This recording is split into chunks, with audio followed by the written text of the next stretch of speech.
This is Steve Worona, and you're listening to Campus Public Safety Online from the National Center for Campus Public Safety. Before I introduce today's session, here's a brief orientation to the Adobe Connect interface we're using. Your browser right now is showing the title slide for today's talk. On the left side of your screen, you'll see a box labeled Questions and Comments where you can read and type messages. And there's a tab labeled Everyone at the bottom of this box, and that's the tab you use for all of your general messages, including questions and comments for our speaker. We'll be breaking for discussion several times during the presentation, so please do not hold your questions for the end. If you run into technical problems, you can request help in the box labeled Type Here for Technical Help, and someone will contact you directly to help solve your problem. We're also monitoring Twitter for your questions and comments. Use hashtag NCCPSwebinar. If you missed part of today's conversation, or if you want to see some or all of it again, this webinar is being recorded and captioned. The link will be available shortly after the webinar on the NCCPS Webinars page. And watch your email for a link to a brief evaluation survey requesting your reactions and comments on today's session. Please take a minute to respond to that survey when the link arrives. We do appreciate your feedback. And now for a presentation. If you're an administrator on a college or university campus, you know that on any given day you may be confronted with an emotionally charged situation that might turn violent. And you know you want to think about and plan for how you'll deal with those situations long before they arise. Today we're welcoming Mourning Fox, Deputy Commissioner for the Vermont Department of Mental Health, who will explore the issues around why people resort to violence and the risk factors that individuals have that may make them more or less likely to use violence. Fox has been certified as a non-abusive psychological and physical interventions instructor, a Crisis Prevention Institute trainer, and a mental health first aid trainer. He began his career in mental health more than 20 years ago as a psychiatric emergency services clinician. Since then, he has run crisis and forensic residential programs, developed the counseling program at Earlham College in Indiana, and directed the maximum security inpatient forensic unit at Bridgewater State Hospital in Massachusetts. There, he also screened all admission to the facility and provided initial and ongoing mandatory violence prevention and de-escalation training for the clinical and correctional staff. Mourning Fox, welcome to Campus Public Safety Online. Thanks so much, Steve. I really do appreciate it. Very happy to be here today. My name is Mourning Fox. I'm the current Deputy Commissioner for the Department of Mental Health here in the state of Vermont. Everyone calls me Fox. It's a lot easier, so please, as folks have questions or whatnot, can address it to Fox. It's fine. I do that primarily because I'm trying to avoid hearing things like good morning, morning, and good afternoon, morning, and things of that sort. I do have a terrific sense of humor, but at this point in my life, I think I've heard that quite enough. But I do want to try and get into things as quickly as possible, and so I'm just going to kind of jump right into things.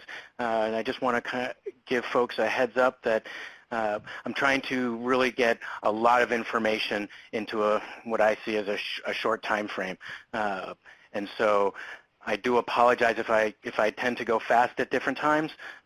Just kind of give you that heads up. Not that I have a ton of slides, but enough that there's a lot of material here, and this is a very meaty topic. I know that this is something that a lot of folks are interested and find a need for. And so one of my goals is to try and get as much of this information out to as many people as possible. And so really trying to put together here kind of the Reader's Digest condensed version of a cliff note of the entire process out the door. So with that, we'll get started. So I do have a sense of humor, as I said, and the image that I pulled up is an old cartoon about the Crisis Prevention Institute. And it's basically you've got your two folks there with the guns at their stalemate. And so the goal here of the stuff we're going to talk about is how can we avoid that stalemate? How can we work through that stalemate? How can we predict if we're going to be in a predicament such as that? And those are the different things that I want to make sure and cover.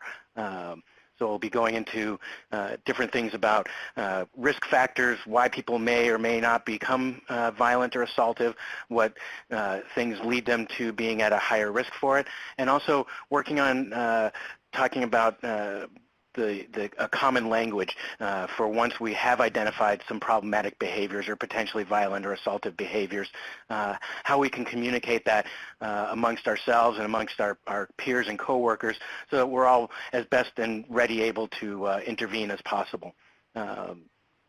So why do people get violent? Martin Luther King Jr. was quoted as saying, "Violence is the language of the unheard."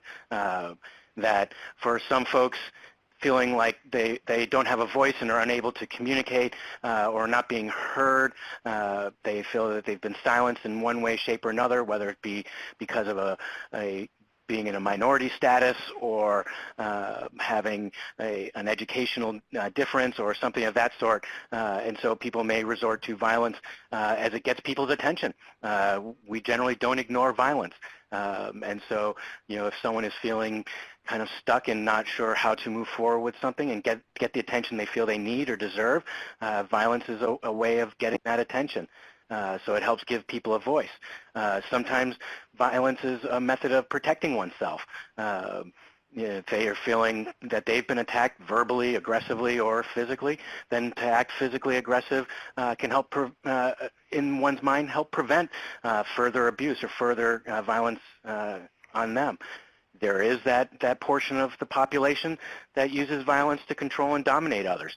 The abusive partners, domestic violence situations, things of that sort. And so there's a lot of different reasons why people become violent, but I think it's just important to know that it's not based on only because I got angry and lost control of my faculties I became violent. There are many layers to why someone may become violent. And so to that end, I want to talk a little bit about what some of the risk factors are for someone to become violent or potentially that increases their risk for violence. Because one of the things it's important for all the folks who are listening today to understand is when we're working with folks in the public, we want to know who I need to be more concerned with, less concerned with, and where do I want to put my resources, et cetera. So that's an important piece that I want to make sure we get across here. So risk factors. This is a list of risk factors that basically all these different things increase one's risk for utilizing or resorting to violent behavior or assaultive behavior. I'm going to focus on a couple of these today. The first one, age, 17 to 25 years old. One of the reasons why we look at this age group, some of you may already be thinking about this and be aware of it, that part of that age group is that their brain hasn't fully developed yet. The piece of the brain that hasn't fully developed is what's called the prefrontal cortex. The prefrontal cortex is the part of our brain that during decision-making process, it helps you, the person making a decision, to see the consequences and the results of your actions. And so as you're at that age where you're being told, be an adult, you're more adult, you should, you're full grown physically, all those kind of things, your brain isn't fully developed yet. And that's why actually for a lot of folks in our field, we talk about adolescents going to the age of 25. And so that's true when I've worked with different law enforcement agencies, that you have someone who's come out of a police academy, they're 22 years old, 21 years old, coming out of the police academy, and I've trained with officers saying, just so you know, your partner is still an adolescent, and have to take that into consideration. An example of this type of behavior is seeing my wife and I were at a mall once where we saw some teenagers rolling marbles down the floor and just laughing and giggling as they watched and waiting to see if someone would fall. And just, thinking that, it's funny. We watch America's Funniest Videos on TV and see people fall and get hurt, and we laugh about those things. And then when my wife and I said to these kids, it's all well and fun until someone's grandmother or your grandmother slips and falls and breaks a hip and now is hurt and has to go to the hospital and all. And the look on the kids' faces wasn't this, dismissing of us. It was, oh my gosh, I hadn't thought of that. And that's why so often when we interact with kids, I have kids, I have grandkids, when we interact with our kids and you may ask them, why did you do that? And their response is, I don't know, it seemed like a good idea at the time.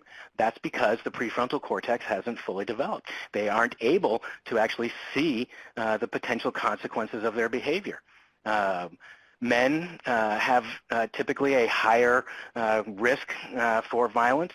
There's no consensus at this point in the mental health community as far as the exact reason for that. There are many different factors to that. There are the societal factors of men should be men and, bootstraps, and you deal with stuff confrontationally, whereas, women will be more supportive, and those kind of social norms. You have testosterone that has an impact, and hormone changes, things of that sort. So there's a lot of different factors that may come in there. Substance abuse, just to quickly touch on that. Folks, I always try and tell folks, if someone is impaired and you're able to tell that they are impaired due to a substance, then pretty much every risk factor and every kind of assessment gets kind of thrown out the book because of the unpredictability of how different people react to different types of drugs. Alcohol and stimulants, cocaine, crystal meth, things of that sort, tend to have higher risks for violence than the more central nervous, than the more sedating types of drug abuse, say benzodiazepines or opiates, the folks who are violent for those things tend to be violent because they've gotten into a circumstance where they've been boxed in, not necessarily because of the actual high, an opiate addict trying to rob from a place and gets caught, and so they become violent in that circumstance, but not necessarily because of being high from the opiate. So there's a lot of different pieces to those factors. When we start talking about intelligence levels, folks who have, kind of the below average intelligence levels, it's similar to a prefrontal cortex issue where folks with lower cognitive functioning may not have the ability to see consequences of actions, but also don't necessarily have the cognitive abilities to use other means of resolving a conflict. They may not have the verbal skills. If someone's verbally attacking them, they may not have the verbal skills to get into kind of that verbal repartee or that back and forth. And so they may resort to the use of a physical aggression. And then it becomes a learned behavior. Wow, I pushed that person. They stopped yelling at me. Okay, so that's what I do when someone yells at me now. I push them away from me, and it becomes a learned behavior. So the risk factors, there's a myriad of risk factors here, but they all, not any single one of them will say this person is dangerous, this person is going to be assaultive. It's just that it raises their risk for it. And so if I have an intoxicated male who's 18, that person to me, I'm more concerned about that interaction than a non-intoxicated 35-year-old female. So it's just those types of pieces. All right. Now, predictors of violence.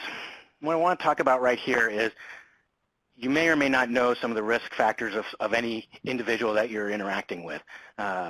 But there are some things that you can do to predict whether or not you think this person is at a high likelihood or not of becoming assaultive or assaultive towards me. The number one predictor of future violence is a history of violence. So a past history of violence. And one of the things you want to look at with a past history of violence is also the types of violence or the frequency of their violence. So if you know someone's history, you know that they had maybe an assault 15 years ago and it was a fist fight at a bar, that's one thing. Someone who's had a series of assaults, a series of things where they use weapons in their fighting, that's going to increase, my concerns as a clinician in interacting with them. If someone has a history of violence, most of the research will show you that anyone who has any kind of history of violence, whether it be remote or recent, is about 10 times more likely to become assaultive at some point in the rest of their life compared to the rest of the population with no histories of violence. So as far as being a helpful piece of information, it's minimal, to be honest with you. So if I know someone's got a history of violence, all I know is that they're 10 times more likely than kind of most people at some point. So that doesn't really necessarily help me today in that sense. But the thing that I'm going to be looking for is I want to look at stuff that's going to make it more relevant for me right now, right here with this person in front of me. And so if I know the person or have any experience with them, then what I'm looking for is a significant change in their behavior. If you don't know someone, you may not be able to gauge their history. You may not be able to gauge if this is a change in behavior. But if you do know them, you're looking for a change in behavior. Some people will ask me, if I ask folks, what does someone who's getting agitated or getting worked up look like? And a lot of times people might say, well, they're pacing a lot. And unbeknownst to all of you right now, I'm in my office right now pacing like a banshee, because that's what I do. I pace when I talk, when I do these trainings and such. I'm a pacer. I can't sit still. But that's my normal baseline, if you will. That's how I am. And people who know me, if you were to come in and see me in my office while I'm doing a training like this, and we're able to see, gee, there's Fox just sitting there, that's a change in his behavior. That's a concerning thing. So you're looking for a change in behavior. And then finally, the last piece that I want to go before we get into the break is you're looking for an increase in gross motor activity. So what I'm talking about here is large muscle groups. So the person who goes from tapping their fingers or maybe their foot jiggling up and down to now they're standing up and pacing, or their arms are kind of flailing about as they go. Because now they're getting the blood flowing, getting adrenaline going, and so we're really increasing their potential for violence at this point. So if you know someone's history, and they have a history of violence, they're 10 times more likely. If you know their history and you can tell that this is a change in behavior, then they're 10 times more likely. So now we're talking 100 times more likely to be assaultive. And that's in about the next 0 to 12 hours or so. So that's more helpful in the here and now. And then an increase in gross motor activity, that's telling us they're 10 times more likely. So now we're at 1,000 times more likely than the general population, and we're talking in the next 0 to 60 minutes. That does not mean that this person is going to be assaultive. It just means they're 1,000 times more likely than the general population to engage in assaultive or violent behavior. And I just want to caution people not to think that anytime you see someone flailing about, walking down the street, I better cross the street because they're about to hit someone. Doesn't mean they're going to. It's just they're at a much higher likelihood. Thank you, Fox. You're listening to Campus Public Safety Online from the National Center for Campus Public Safety. Today we're hearing from Mourning Fox from the Vermont Department of Mental Health. We're talking about violence prevention and de-escalation of emotionally charged situations. If you have a comment or question for Fox, just type it into that line in the middle of your screen at the bottom of the pod that says questions and comments, and we'll present it to Fox during a couple of breaks that we have planned. Fox, a question that came in from Twitter. Why does the risk factor age begin at 17 when we've seen an increasing rate of school violence incidents beginning at the middle school level? That's a really good question. And I think my guess is those numbers that I'm using here actually probably should start to slide downward. I haven't included some of the more recent studies in my statistics, so that actually may be a piece that I'm going to need to update as things have been changing in our world pretty quickly when it comes to school violence and other sorts. So I think that's a fair question, and I think that's something that I'm going to have to do my own research on, but I would be willing to bet that it is actually a growing number of younger aged folks as far as that risk factor goes. Kim Richardson asks, why is socioeconomic status a risk when it comes to lower income and not a higher income class? And then John Tamouche commented, lower income equals less options to fix problems, which leads to frustration, which leads to violence to others. Got any comments on that interchange? Yeah, it is a combination of factors. The lower socioeconomic you have the less access to different supports that higher socioeconomic categories might have, and so there's that type of an issue as far as that goes. But there's also the generational and, for lack of a better term, kind of institutional poverty and mindset. And so as one grows up in poverty, you'll have a generational effect of there's a denial of access to resources, a denial of being heard, coming back to kind of that concept of Martin Luther King and talking about violence, that, it's it's a way of getting a voice, if you will. And so there's different combination factors in that sense. It's not purely, geez, if you don't make much money, you're going to be more assaultive.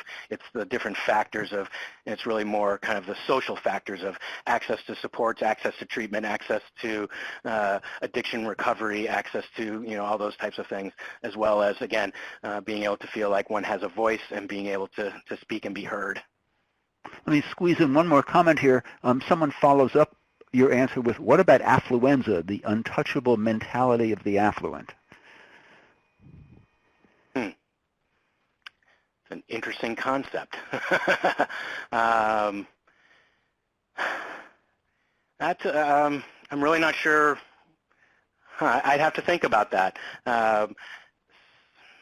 I guess I need more on what's actually being asked. I'm not really sure how to answer that. Okay. Well, I guess it was guest 2. If you'd like to enter some clarification for that, we'll present that to Fox at our next break. But in the meantime, Fox, I'll let you get back to your presentation. All right. Great. All right. Let's see. So, stress happens to all of us, stress is basically something that causes us unwellness, worry, emotional tension, that wrench in the gut. We all have different physical responses to stress. And I like this image of my brethren fox there in the middle of a bunch of foxhounds, if you will. That's about as stressful of a situation as one can get. And so we all respond differently to stress. And so some of us respond to stress in what's considered kind of more socially acceptable fashions, while others of us, for a combination of reasons, may not. And they become kind of those problematic or potentially problematic behaviors. And so I want to talk about some of those problematic behaviors, also keeping a mind and an eye to using these behaviors to create a common language for ourselves as we talk amongst our peers. And so the lowest level of problematic or potentially problematic behavior is what I like to call agitated. I actually don't like the word, but I'm trying to, for lack of a better way of saying this, I'm trying to reclaim it because it's such a highly used word. And so the basic message that someone is telling us when they're agitated is, I'm distressed. And the reality is, agitated behavior is stuff that we may miss, okay? Agitated behavior is sitting in the waiting area at the DMV, foot tapping, and I'm kind of taking deep breaths. So agitated behavior is the stuff that we may miss. If you notice it and you notice, gee, that person doesn't, something's going on, they're kind of simmering, they're probably agitated, and you're ahead of the game now because you've already recognized that their behavior is saying, I'm distressed about something, okay? And so that's where you're going to want to engage them. That's the place where you have that early intervention. I'm able to engage. But like I said, it's the kind of stuff that, frankly, is easy to miss. Most of us miss it, especially if you have a large group of people around. It's almost impossible to catch that in an individual, when you have all these other people around. But that's the lowest level of potentially problematic or problematic behavior. Moving up the scale a little bit is the person whose behavior becomes disruptive. One of my jobs, I ran maximum security units at Bridgewater State Hospital in Massachusetts. And we had a patient there who during, I think it was the first New England Patriots Super Bowl game many years ago, and he decided to stand up in front of the TV and start kind of yelling at all the other patients in the room while the football game was going on, and everyone in the room started yelling at him. As a clinical person, as the correctional staff at the facility, we couldn't ignore that. We had no one noticed or picked up that he had been agitated before, but now we knew that his behavior was basically telling us, hey, pay attention to me. That's what being disruptive does, okay? It's the underlying message of being disruptive is to tell the care providers and others, I'm looking for attention. I need some help here. I'm struggling. There's something going on here, okay? And again, this is a place of we're going to start to talk with them. Maybe it's a place of let's try and, move some things around. Let's try and get this person some space, those kind of things. Let's try and remove them because they're not aggressive at this point. Let's see if we can remove them from this room with all these people in it and have that conversation to see what's going on. Moving it up a couple of steps, we have destructive and dangerous behaviors. So destructive behavior I always describe as it's the behavior that breaks things, okay? So it's the kind of stuff where someone kicks a chair, throws a chair at the wall, you're tearing up paper even, or punching a pillow, that kind of thing. Destructive behavior. Dangerous behavior is what most of us call assault and battery. Dangerous behavior is hurting of a person, okay? Usually we're talking about dangerous behavior, meaning someone has punched, hit, bit, kicked, spit on someone else. It can also be self-injurious behavior. Someone has bitten themselves, cut themselves, something of that sort. That's dangerous behavior. But the key here of what we're looking at is to think about what amount of control does the person have over their behavior. So at agitated, they're distressed, but they have pretty good control because we don't even notice it. At disruptive, they're saying to us, hey, pay attention, but they still have some decent control, but they're losing some control because now they're disrupting stuff and people are starting to get upset. But it's also serving a need for them by gaining attention. Destructive behavior is telling me that they're losing control. They still have some because they broke that chair, they kicked that garbage can, but they didn't hit me. Dangerous behavior, now they're hitting me. They've lost that control. Okay, so the underlying message of someone who's breaking stuff is I'm losing control, and that's where again we're still talking with them, we're still trying to intervene verbally, but we know that they're losing control. So maybe instead of removing them from the room, we're going to remove other people from the room in case they become dangerous. And so this is also really very beneficial information so that if I'm calling for help or I need backup or I need extra supports, I'm describing what's going on by saying, hey, I've got, John Smith here from, Weeks Hall, he's destructive over here and I need some help. I know as I'm responding, he's breaking stuff and is upset, as opposed to he's disruptive. Okay, so he's yelling, but stuff hasn't been broken. So it gives us a better sense of what as other responders are doing, it gives us a better idea of what we're walking into. And so that's an important piece of distinction. The last level of this is the threat of lethal, the I'm going to kill you. And what I like to say to people is, for the most part, when someone says, I'm going to kill you, or if you do this, I will kill you, that threat of lethal. Generally, when someone is going to kill you, they're not warning you. We're not in the 17th century with gloves and slapping and you've insulted my honor and prepared to duel because I'm going to, kill you with my saber because you've insulted my family's name.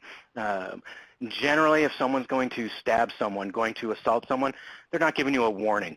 And so when someone is giving a warning like that, what that tells me as a professional in this world is that that person actually has a little bit of insight into the fact that they're hanging out somewhere between the destructive and dangerous world, that they are losing control. They're aware of it, and basically that's a way of saying, you better stop me before I do something really stupid. And that I'm losing control here. And so that's, as we move forward with this, that's the kind of stuff that is important to work on, is how we help them to regain some control by loaning them some ego strength, by using some of the de-escalation techniques, some of the listening skills that we're going to talk about in a few minutes. But those are the important pieces around our common language. So we have agitated, disruptive, destructive, dangerous, and then threat of lethal. Threat of lethal is a much rarer piece of that language tree, but it's really important to be able to be distinctive between destructive and dangerous. And the one of the things I want to comment on that as well is, if someone throws something and let's say it flies over my head and smashes against the wall next to me, some would ask, is that dangerous or destructive behavior? Because it didn't hit me, and it just broke against the wall. And my answer to that is, err on the side of caution and assume that that was dangerous behavior. Because you don't know if their intention was to actually hit me. You don't know if their intention was to scare me. You don't know if they just aren't wearing their glasses today and so can't really see. You don't know if they really just are not physically coordinated well and can't throw very accurately. You don't know any of those things. And so make the assumption that just because it didn't hit me, it's not destructive on our scale, it's dangerous. The attempt was there, you don't know, make that assumption. And so just a couple of things about this, our common language. It helps our communication, as I said. An important piece to understand is it's not necessarily linear, and so people don't always go from, I'm now agitated, then I'm going to start to yell and scream, then I'm going to kick a chair, and then I'm going to kick you, and then I'm going to say, I'll kill you. People can go from bad phone call to destructive and breaking things. So people can go from 0 to 100, if you will. But these are just different place markers, if you will. They're all potentially problematic behaviors or are problematic behaviors, but it's not necessarily one to the next to the next. At every stage, we're always listening to what they're saying. We're always talking with them and trying to figure out what the best intervention is going to be. And that's really how we gauge that. And now quickly, before we go into our next break, I do want to just hit on one thing of extreme importance is being aware of values. And by that, what I mean are be aware of the values of the person you're talking to. Values are what drive us. Values are the reason we act the way we do. I value a green environment, I buy a Prius. I value being able to drive four-wheel drive onto the beach, I buy a 4Runner. What I value determines how we act. And so it's really important that we accept people's values. You don't have to agree with them, but you have to accept them. And very rarely will I ever say you have to anything, but I really, really can't stress enough how we have to accept people's values. I've seen people get assaulted because they confronted someone saying, why did you do that? It's just this, because to them, it wasn't a very big value. Someone gets into a fight over a bag of ramen noodles. Why did you do that? It's just a bag of ramen noodles. Well, maybe it's that person. That bag of ramen noodles has a high value. It's really important. They're an inmate in a prison, don't have access to other nice stuff. And so that was theirs, to begin with. So by saying it's just, we've devalued it. And so now there's no respect. There's nothing really kind of blocking them from being able to become assaultive at that point. So, but I'll stop there because I know I'm running a little over on my time for next break. Thanks, Fox. We have a number of questions following on the socioeconomic situation, or your comments about that. A clarification on the affluenza question. Jill Garcia says, I wanted to ask if a higher income person could become violent if there's an exaggerated sense of entitlement, that is, they're used to getting their way. Yes, but they would also have had at least more access to other means of supports to deal with their whatever's causing them that stress. But certainly there are affluent, wealthy, people that are assaultive and become violent. It's definitely not something that keeps someone from being assaultive. It's just that they would have more access to some other supports that might steer them away from landing or resorting to violence. And a follow-up along those same lines from Kim Richardson, she says, money shouldn't be an indicator when wealthy people also commit crimes. It feels slightly veiled as most see lower socioeconomics as people of color. Well, the way I'm looking at it is that it's not, none of my risk factors I have mentioned anything about race, ethnicity, or orientation, any of that sort, because those don't factor in. The socioeconomic, let me be clear, I am not saying that folks in higher socioeconomic positions do not get assaultive. I'm saying that folks in lower socioeconomic statuses have less access to other means of support that can help them develop further coping skills in dealing with stressful events, interactions, etc., so that the likelihood of the use of aggressive or violent behavior is greater when you have less access to having other supports that have been able to help kind of naturally grow your other coping skills. Michael Stewart wonders if there are any surveys that speak to violent behaviors of those who are on opposite ends of the socioeconomic spectrum. Good question. I don't know. I'd have to research. I'd have to take a look. I don't know offhand. Jennifer Thompson points out that there are frequently higher exposures to environmental toxins, for example, lead in lower socioeconomic status environments. Comment? I would just say yes. I think the comment, and I don't want us to get too sidetracked, but I think the comment about socioeconomic status, it's such a multi-factor piece, and I think that's a great piece, is that there's so many other environmental pieces that folks in lower socioeconomic statuses, there's the exposure to more potentially the exposure to more violence or more difficult living circumstances.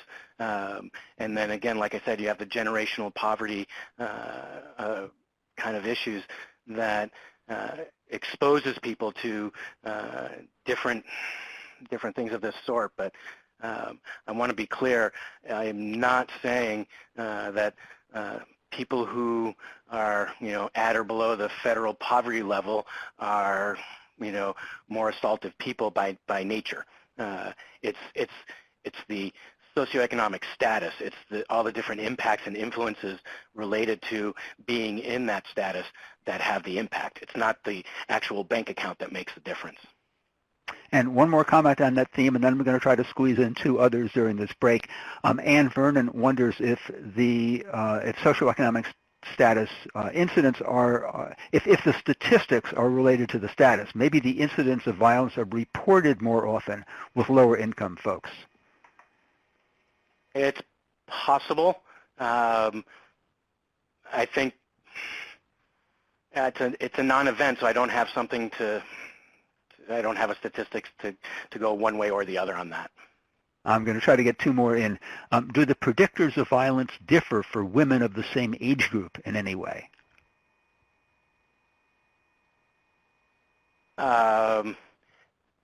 My experience has been that it's not much different, men or women. It's history, it's change in behavior, and it's gross motor activity. That's been my personal experience. The research that I have read kind of didn't differentiate between male or female in that. So my quick answer to that is there's not much difference. And one more for this break. Have you done any research on social media's impact on violence? I haven't yet. That's one of the pieces that I do want to do more research on because I think it does have a tremendous impact on violence, particularly self-inflicted violence as well as the incitement of external violence. But I think social media has grown exponentially in just a few years, that there's still a lot of what research is out there is for pretty brief periods of time, and so because this area has grown so fast, we don't have like a 20-year study or something of that sort, but that is stuff that I definitely want to delve into further. Thanks, Fox, and I will let you get back to your presentation.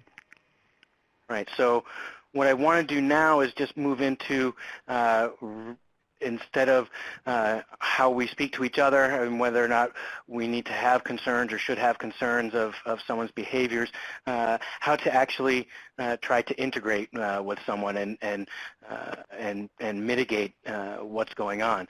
And so one of the first things that needs to be done is you yourself, we have to slow down. Whenever we're in a crisis situation, it gets our adrenaline going too. And it's easy for us to kind of get into share that panic mode, if you will. And so it's really important for us as responders to slow down ourselves. And so I always just want to just let folks know, and remind folks, hey, it's okay. Just, take a deep breath and relax. It's all right. You have that 2 or 3 seconds almost always. And so take it inside your head or not. Just take it. That's the important piece there. So how we communicate, the effective pieces of communication will make people feel safe, and it will help people feel heard. One of the reasons why I got into this field was that I felt like, geez, when I work with individuals and such, and I used to be a special ed teacher, and so when I worked with my students, that one of the things that I have found is that the kids felt like they could come and talk to me because they actually felt like I was listening to them. And they felt heard. And so that's an important piece. And so it's important that that's kind of the end result, is that they feel like they can be heard. A lot of times folks will also say, you have to talk to them. That's how we de-escalate folks, is by talking. Yes, but actually you want to do a lot of listening. The way I look at it is actually we want to do about 80% of the time they are talking, 20% of the time I am talking. So I really want to do more listening than talking. Let them start the conversation. Let them do that. I want to be listening. Because if I just start with talking, I might be problem solving the wrong problem. And then that creates a whole litany of problems in relation to the situation, and it can exacerbate, make bigger, worse in any situation. So you always want to listen and be thoughtful about how you're going to respond. And so in order to get information, to find out exactly, make sure I am problem solving the right problem, I want to use active listening skills to try and elicit more information from them. And so some of that is going to be what I call emotional labeling. And if you've ever read or taken any coursework on active listening skills, this is a lot of it.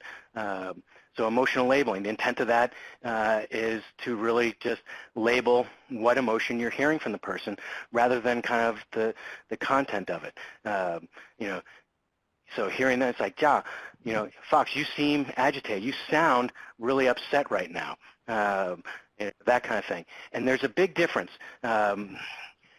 My wife will say to me, wow, you're anxious. And I immediately get triggered because I don't like being told what I am. It triggers me to be told by someone else, you are this. And I might respond with an expletive and say, no, I'm not, I'm mad, and get really upset with her and that kind of thing. As opposed to if she were to say to me, you seem really anxious to me. That's her perception. I can say, well, yeah, but not so much. I'm really actually kind of mad at these people. but I'm not going to be as reactionary to her because she wasn't telling me what I am. She was just giving me her impression, her perspective. You seem mad, you sound mad, that kind of thing. And so just trying to label that. A little trick of how our brain works, I know that some folks are looking for like, give me a particular skill, some kind of thing I can actually use from this talk today. Well, we all talk with our senses. Some people will say, do you hear what's going on? Do you hear me? Others might say, do you see what's going on? Do you see what I mean? Hear, see, that kind of stuff. Some people might even say, yeah, I feel, do you feel that? Do you feel me? That kind of, we're using those senses as we talk. If you can pick up on that, it's not an easy thing, and especially in the heat of a kind of amped up conversation. But if you can hear and pick up on what kind of sense the person is using, use that back to them. And so if someone were to say to me, do you hear me? Do you hear what's going on? That kind of thing. I want to respond with, yeah, I hear you. Because what that does is, from kind of the lizard part of our brain that functions on like survival skills, that it triggers in our brain in an unconscious way, you speak the same language that I do. Maybe I can trust you. It doesn't mean if I say, yeah, I hear you, that they're going to give me a hug and say, oh, you get me. But there's an unconscious connection because we do speak the same language. As opposed to, do you hear me? And I go, yeah, I see what you're talking about. Now I have a disconnect. And now in an unconscious fashion, that lizard part of our brain is saying, you don't speak the same language as me. I'm not sure about you yet. And so if you can pick up on that, that's a way of kind of, in an unconscious way, trying to help build a little bit of rapport or building a relationship. Because in the end, that's really what we're striving to do here. I've worked a lot with law enforcement and the FBI and others doing crisis and hostage negotiation. And in the end, the goal is we're looking to change someone's behavior. And to change someone's behavior, you have to have the best way to do that is if you have a relationship with someone. And we develop a relationship by building rapport. And it's through these kinds of things that help us to do that. So some more things on emotional labeling. And I think I've already said this, avoid telling someone how they do feel and seem on how they seem or sound. And also, if you, like I said, if you seem angry, they'll correct you. Well, no, actually, I'm pretty mad right now. Okay, but it'll be less directed at me, the responder, if I said, you seem this way, and I kind of say, this is my perception, as opposed to tell them, you are mad. So you want to avoid that piece. And always, you have to be aware of your own emotions, because we bring our own stuff in it, and we can contribute to plenty of issues ourselves. Paraphrasing is just what it sounds like. It's just a summary of what the person has told you. It helps create some empathy between you and the person you're responding to, because it shows that you've been listening to them, you're hearing them. It also gives them a chance to correct you and give you feedback. And so I would, generally phrase things like, so are you telling me that you're really upset because, this classwork didn't go so well and you felt that the, professor disrespected you? And they can say, yeah, or no, it's because I didn't get the grade and I felt I really deserved it. Oh, okay. But it helps to keep clarifying what's actually going on without just kind of jumping to problem solving. Reflecting and mirroring. This is actually probably one of my favorite skills, to be honest with you. Reflecting and mirroring is, the basic concept here is that you're taking the last 1, 2, 3, 4 words of what someone just said to you and reflecting it back to them. And just, you're saying it back to them, but now in the form of a question. I can't stand Professor Johnson. Professor Johnson? Well, I just, it's this English class and it's driving me crazy. That kind of, and so now I'm like, oh, so it's not necessarily Professor Johnson. Now I'm realizing, he's giving me information that it's the English class as well that's causing some problems. And so maybe that's where I'm going to kind of focus some of my energies as we explore what's really going on here. And so I really love doing this. I want to caution folks, though. These are different skills you practice and you use. Some will feel comfortable for you and others won't. if you do any of these, don't just rely on one. Because if you just sit there and keep reflecting and mirroring back to someone each sentence and keep saying it back, they're going to get really mad at you and call you something with an expletive and something about a parrot. And so I would suggest mixing things up. But I love this. I can't tell you how often it has helped to guide me to know exactly what's going on for someone and get me the information I need to know how to best problem solve. iMessages, these are ones, these are ones that are tough. It's a little formula. So with iMessages, it's owning stuff. It's not saying you're bad or your behavior's bad. It's turning around to saying, hey, this is how I'm feeling, or this is how it's impacting me. Because really, you don't want to say, you shouldn't do this. It's not the person who's a problem. It's their behavior that's a problem.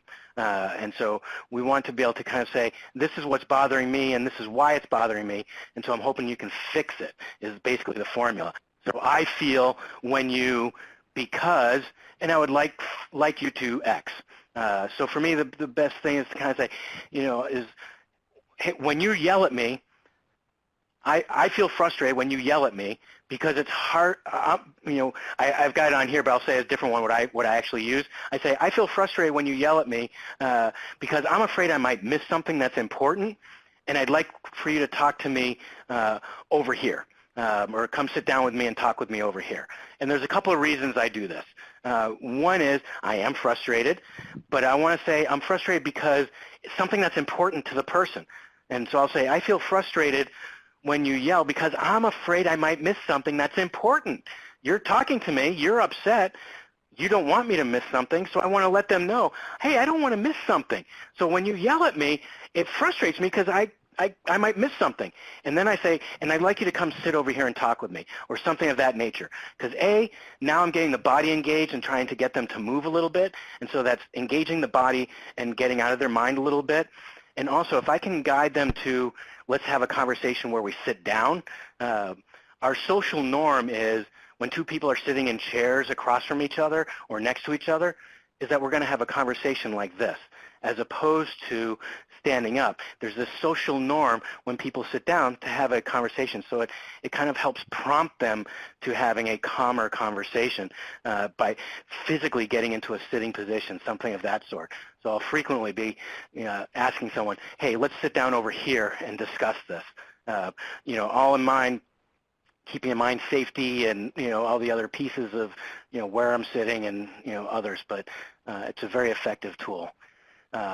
Open-ended questions, the how, when, what, where, those are all things that will give us more information. Why is an open-ended question? I caution people about using why questions because when someone is really kind of amped up and whatnot, asking, so why did you do that? Or why do you think that?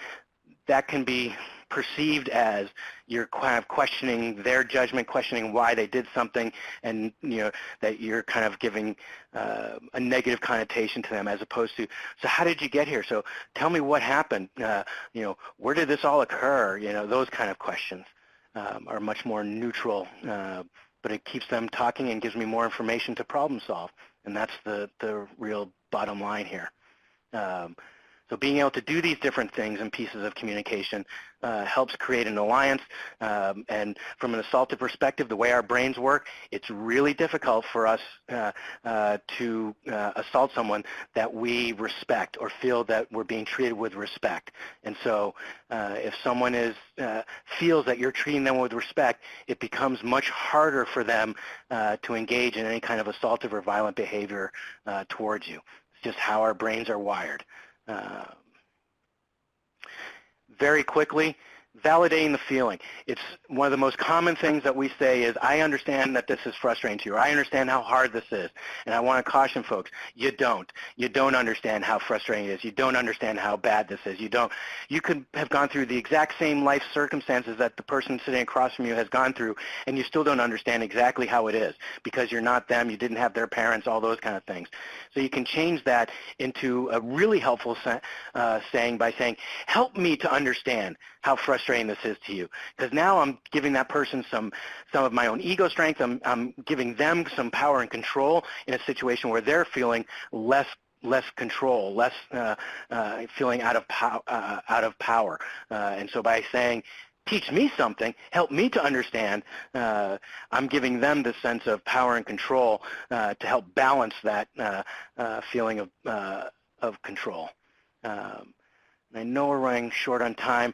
I know that one thing that people have been told a lot is, never raise your voice. You have to talk in a quiet, calm voice. And I want to be able to tell folks, not always. That there is a place for being able to match the intensity of their volume in order to meet their intensity so that you can gain their attention and then bring their energy down. We tend to match the energy of our surroundings. When we're at a crowded restaurant, we're talking louder, and then all of a sudden it gets quiet and you realize, wow, I've been yelling. We don't recognize that because we're matching the intensity of our surroundings. And so if someone is yelling or something of that sort, and you match their intensity by saying, hey, what's going on here? Hey, I'm looking to try and help. Talk to me about what's going on. And I quickly bring down my energy, quickly bring down my volume. There's that tendency in the brain to match that external intensity. And so if I match it and then bring my intensity down, there's that tendency from them within their brain to kind of follow me down. And just very quickly, the last ones, derailments are just kind of non sequiturs, things that kind of send someone off in a tangent. For those folks who kind of gotten themselves caught up in a spiral, maybe for some folks who have kind of a lower cognitive functioning, I might just fake misunderstanding. I'm really not understanding. Can you explain that to me again? And after explaining it 5 or 6 times, they start to kind of joke at me going, what don't you understand? And now we're on a different issue as opposed to the thing that was actually upsetting them in the first place. And reflective statements are kind of like emotional labeling, where it's basically, hey, Fox, I notice you're pacing a lot. And just leave it at that, because then I can say, yeah, I pace when I'm nervous, or, oh, thanks, oh, I'm red in the face, yeah, I forgot my blood pressure medicine today, or that's what, it's a sign that I get upset. But I caution folks, don't ask the question at the end of that, are you okay? Because are you okay is the one question we always ask, and it's the most useless question that we can ever ask. Are you okay? The answer is yes or no, and so you're going to always have a follow-up question, so what's going on? You don't ever ask the question, are you okay, to someone that you think is okay. So you've already decided that you don't think they're okay. So why are we bothering to ask it? Just go to the next question, which is, hey, what's going on? And go from there. Fox, thanks. We'll get to as many remaining questions as we can, but I'll let you know Fox has agreed to, if we don't get to your questions, he's agreed to accept your questions by email, and Megan will type his email address into the chat room so that you can copy it down. But in the meantime, Thomas Mitchell wonders, is there data supporting methylphenidate, that is Ritalin, and other drugs having a negative effect on violent behavior? And on the same lines, in what ways does opiate addiction affect our ability to de-escalate? As far as methylphenidate goes, I haven't seen anything that has a direct correlation. I would personally put that in with the stimulant class. If it's someone who has an actual clinical prescription and has, a diagnosis of ADHD, then I guess kind of offhand, I'd be less concerned with that person as opposed to the person who's abusing it. If they're abusing it, I would see it more in the class of a stimulant, crystal meth, et cetera, because it's not a whole lot different as far as its impacts to the body that way. And from an opiate perspective, I assume you're meaning, the person that we're trying to de-escalate is, using opiates and whatnot. And, opiate abuse and such has a significant impact on people's ability to kind of have, make cognitive connections. And so it can definitely have an impact on their ability to de-escalate, or for any of the kind of the de-escalation skills to work necessarily, because they may not be able to kind of track or follow a conversation depending on how high they are. So I think part of it also depends on the level of intoxication from an opiate, but it would definitely have an impact, but I don't know what the research actually says yet. Thanks very much, Fox, and thanks to all our viewers and questioners from around the Internet. Check the NCCPS webinars page for a link to the captioned recording of today's presentation, as well as a link to our speaker slides. The brief evaluation survey I mentioned earlier should already be in your mailbox. It will take you no more than 2 minutes to complete. Please do. We read and act on your comments. Mark your calendars for the next Campus Public Safety Online webinar, 2 to 3 p.m. on Tuesday, September 19th. Our speaker will be Dan Pascal, Vice President and partner of Margolis Healy, the parent organization for the National Center for Campus Public Safety. Dan will be discussing Physical Security Program. Watch for email announcing registration details. The National Center for Campus Public Safety is now offering the second year of its extremely popular Trauma-Informed Sexual Assault Investigation and Adjudication Institute at a number of locations from coast to coast. The groundbreaking curriculum was developed in collaboration with nationally recognized subject matter experts and includes modules on 15 topics, from the effects of trauma to interviewing. The schedule for upcoming dates and locations is on your screen. For more details and to register, click the blue link or visit our webpage. Campus Public Safety Online is brought to you by the National Center for Campus Public Safety with support from the University of Vermont Continuing Distance Education and the U.S. Department of Justice. Special thanks today to Megan O'Neill. This is Steve Guarona. See you next time on Campus Public Safety Online.